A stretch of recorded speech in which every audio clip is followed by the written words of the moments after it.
আসসালামু আলাইকুম, সবাই কি অবস্থা, কেমন আছেন? ওসমান হাদি ভাইয়ের ইন্টারভিউটার বিষয়ে কথা বলতে আসলাম। লাক বাই চান্স, আসলে এটা ব্যাড লাক বা গুড লাক কি বলবো আমি জানি না। আমার কাছে ইন্টারভিউ দেওয়ার একদিন দুই দিন পরে হচ্ছে ওনার এই ঘটনা ঘটে, উনি গুলিবিদ্ধ হয়ে এই মুহূর্তে মৃত্যুর সঙ্গে পাঞ্জা লড়ছেন। অবশ্যই এটা খুবই দুঃখজনক ঘটনা। এই ধরনের সন্ত্রাসী আমরা যে কারোর সঙ্গে আসলে না হোক, সেটা আমাদের সকলের চাওয়া। যে বিষয়টা নিয়ে কথা বলতে আসলাম সেটা হচ্ছে যে ওসমান হাদি ভাইয়ের ইন্টারভিউটা তো আপনারা দেখেছেন, ব্যাপক ভাইরাল, মানুষ দিচ্ছেন। মানে উনার ইন্টারভিউতে যে কথাগুলো বলেছেন, মনে হচ্ছে যেন উনি আসলে আগে থেকেই সব জানতেন, উনি মনের কথাগুলো সবার আগে আমার কাছে বলে গেছেন।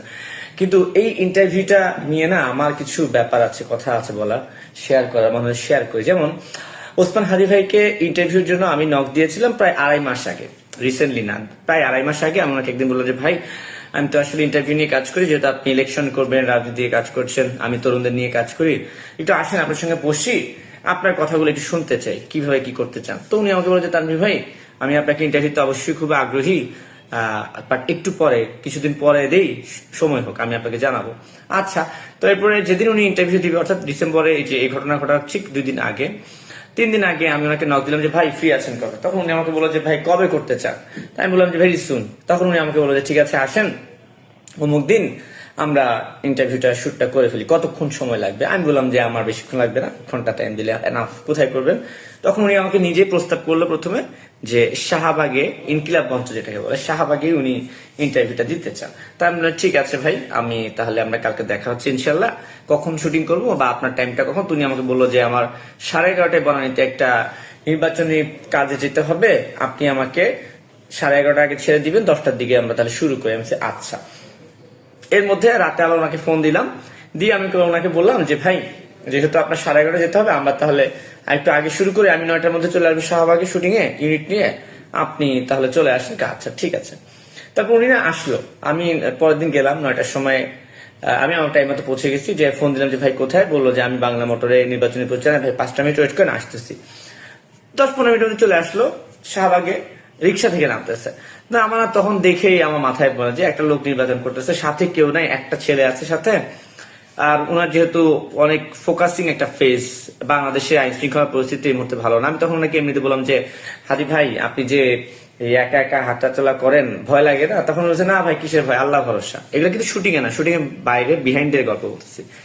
আমি বললাম যে আচ্ছা। তারপর উনি আমাকে নেমে বলে, তানভীর ভাই নাস্তা করছেন? আমি বলছি না তো, কেন, আপনি নাস্তা? আমি বলছি নাস্তা করছি। আপনি করেননি? না ভাই, খিদা লাগছে। তাহলে চলেন হোটেলে যাবেন নাকি আমরা কোনো একটা চায়ের দোকানে যাই? তখন বলে না, চায়ের দোকান। তখন রাস্তার পাশেই, শাহবাগ থানার পাশে চায়ের দোকান ছিল।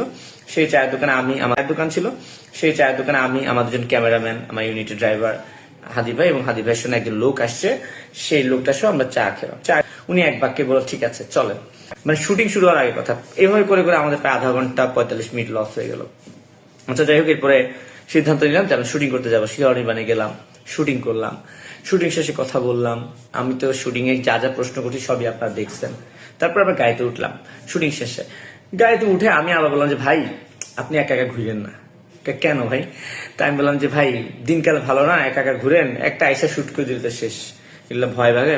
যেহেতু আপনারা রাজনীতি করেন, শত্রুর তো অভাব নেই, আর এখন নির্বাচন, সব অনেক ধরনের শত্রুই থাকতে পারে। আমি কোনো স্পেসিফিক ভাবে কাউকে বলছি না, দায়ী করছি না।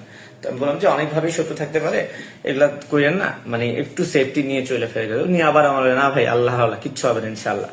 এরপর উনি আমার সঙ্গে, আমার অফিসের পাশে উনি ইনকিলাব মঞ্চ, ওখানে আসছে, নামছে, আমাকে একটা লাইভ অফিস দেখালো যে ভাই এটা আমাদের ইনকিলাব মঞ্চের লাইব্রেরি, আপনি তো লাইব্রেরি নিয়েও কাজ করছেন আগে, আসেন একদিন, তরুণদের জন্য আমরা কি কি করি এই বিষয়গুলো তুলে ধরবেন, আশা করি কথা হবে, দাওয়াত দিল, আসবেন কিন্তু। আমি আচ্ছা ঠিক আছে। এইভাবে আসলে ওনার সঙ্গে আমার পুরোটা দিন না, প্রায় 3 ঘন্টা, 3.5 ঘন্টা কাটছে। তো এরপরে কাটার পর তো ইন্টারভিউ দিলাম, বানালাম। ওর মধ্যে উনি আমাকে আবার বলে গেল যে ভাই, ইন্টারভিউটা কবে পাবলিশ করবেন? তাই আমি বললাম যে ভেরি সুন। বলছে যে তফসিল ঘোষণা আগে পাবলিশ করে দিন। তো আমার তো শুটিং হওয়ার 2 দিন পরে তফসিল ঘোষণা করছে, মানে যেদিন গেছে সেদিন তো তফসিল ঘোষণা করছে। তা আমি ওইভাবেই তফসিল ঘোষণা আগেই দিলাম, পাবলিশ করলাম। ঠিক পাবলিশ হওয়ার 1 দিন পরে তো উনাকে আক্রমণ করা হলো, গুলি করা হলো। তো এরপর থেকে না আমি খুব আপসেট কারণ এই কারণে যে দেখেন নিয়তি কি জিনিস। হাদি ভাইকে আমি আরো 2.5 মাস আগে থেকে ইন্টারভিউর জন্য বলছিলাম, উনি আমাকে দিচ্ছিল না, ব্যস্ত ভাই, বা দিব কিছুদিন পরে। উনি এমন সময় দিল যে সময়টাতে আসলে ওনার জীবনটা একদম জীবন মৃত্যু সন্ধিক্ষণে, তার আগে নিয়তি মনে হয় ওনাকে আমার কাছে নিয়ে এসেছে, এবং উনি ওনার নিয়তির কারণে আমি বলবো যে আমি জানি না, আমি আশা করি অবশ্যই উনি বেঁচে থাকবেন, ফিরবেন। কিন্তু উনার মুখে মনে যত কথা আছে শেষ কথাগুলো আমাকে বলে গেছে। তো উনি যখন ঘটনা ঘটলো আমি দেখলাম যে আমার ইন্টারভিউটা খুব ভাইরাল হয়ে গেছে। প্রথম দিকে ভালো লাগছিল যে আমার একটা কাজ মানুষ দেখছে, পরে আমার কাছে খুব গিল্টি ফিল হচ্ছিল যে দেখেন মানে কিভাবে কিভাবে সব মিলে গেল। এবং আমার ইন্টারভিউতে পরে আমি আবার খুব ভালো করে মনোযোগ দিয়ে শুনলাম। ওই যে উনি বলতেছিল না যে একদিন আমি রিক্সা দিয়ে যাব, হয়তো বা কেউ এসে আমাকে একটা পোস্ট দিবে, শুট করবে, মানে মনে হচ্ছিল যে উনি আন্দাজ করতে পারছিল বা ওনার সাথে যে এমন একটা ঘটনা ঘটবে অলৌকিক ভাবে, আর যাই হোক পুরো ঘটনা উনি আমার কাছে এসে বলে গেছে এবং যা যা বলেছে ঠিক তাই কিন্তু তার পরের দিন হয়েছে। তো সব মিলায় না এই ইন্টারভিউটা আমার জন্য একটা আসলে আমার লাইফে আমার ক্যারিয়ারের জন্য একটা মানে বিগ ডিল বলতে গেলে, মানে বিগ ফ্যাক্ট আমার কাছে। আমি চাই হাদি ভাই ফিরে আসুক। আমি যেহেতু ইন্টারভিউ নিয়ে ঘুরি, আসলে আমি তো কোনো রাজনীতির সঙ্গে যুক্ত না, আমার বিনোদন নিয়ে কাজ করি, তারুণ্য নিয়ে কাজ করি। আমাকে বিভিন্ন জনের সঙ্গে বসতে হয়, আমি অস্বীকার করবো না। আমি ফরাজ করিম চৌধুরীর সঙ্গে বসেছি, তহিদ আফ্রিদির সঙ্গে বসেছি, মানে যেহেতু কন্টেন্ট ক্রিয়েটর হিসেবে আমি হাদি ভাইয়ের সঙ্গে কথা বলতে বসেছি। আমার ইচ্ছা আছে ভবিষ্যতে আমি অনেকের সঙ্গে কথা বলবো, তাদের মনে কথা শুনবো, তারা কি চান তাদের কথাগুলো মানুষের কাছে নিয়ে যাবো, এটাই তো আমার কাজ। কারোর সঙ্গে বসলেই কিন্তু সেই ব্যক্তির লোক বা আপনারা যেটাকে দালাল বলেন, ধরেন হাদির ইন্টারভিউ নিলে যে হাদির দালাল হয়ে যায় তা না, ফরাজ করিম চৌধুরী ইন্টারভিউ নিলে ফরাজ করিমের দালাল হয়ে যায়, ব্যাপারটা এমন না। অনেকে আক্রমণ করে বসে যে তুই তো আগে অমুকে ইন্টারভিউ নিয়েছিস, তমুকে ইন্টারভিউ নিয়েছিস, তার তুই দালাল। এটা আসলে একটা ভুল প্রচারণা। যাই হোক, ওইদিকে আমি না যাই। পলিটিক্যাল আমি কখনো পলিটিক্যাল ইন্টারভিউ নিই না, কথাও বলি না। হাজি ভাই কিন্তু আপনি দেখবেন যে উনি একজন আসনের প্রার্থী, তার কেন তিনি নির্বাচন করছেন, তার নির্বাচনী এলাকার জন্য তিনি কি করবেন সেই বিষয়গুলো থাকে। আমার ইন্টারভিউতে কখনো কোনো দলকে আক্রমণ করে কথাবার্তা প্রশ্ন আমি কখনো করি না। তো যাই হোক, এখন আমি বললাম কি যে এই যে আমি গত দুদিন যাবৎ আপসেট এবং গিল্টি এই কারণেই যে হাদি ভাইয়ের এই ঘটনাটা ঘটার আগে আমার সঙ্গে তার শেষ ইন্টারভিউ ছিল এবং তিনি যা যা বলে গেছেন আমার কাছে তার সবকিছু আসলে মিলে গেছে। যাই হোক, আজান দিচ্ছে, এখন আর কথা না বাড়াই। সো আমি চাই হাদি ভাই আপনি ফিরে আসেন, আপনি আপনার যত কথা বলেছেন, যত প্রতিশ্রুতি দিয়েছেন সেই প্রতিশ্রুতিগুলো আপনি সুস্থভাবে পরিপূর্ণ করতে পারেন, মানুষের জন্য কাজ করতে পারেন, সেই আশা রইল। আর সবাইকে বলবো যে ভাই, রীতি এক জায়গায়, মানুষের জীবন আরেক জায়গায়।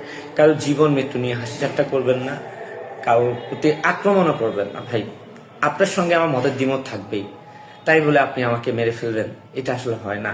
জীবন শেষে দিন শেষে তো জীবন একটাই। আমরা সবাই সবার প্রতি একটু রহমশীল হই, সবার জীবনটাকে আমরা সম্মান করি। অন্তত আপনি আর যাই করেন, কাউকে এমন ভাবে আক্রমণ করেন না যেন লোকটার জীবনটা শেষ হয়ে যায়। যে সবাইকে আসসালামু আলাইকুম, ভালো থাকবেন।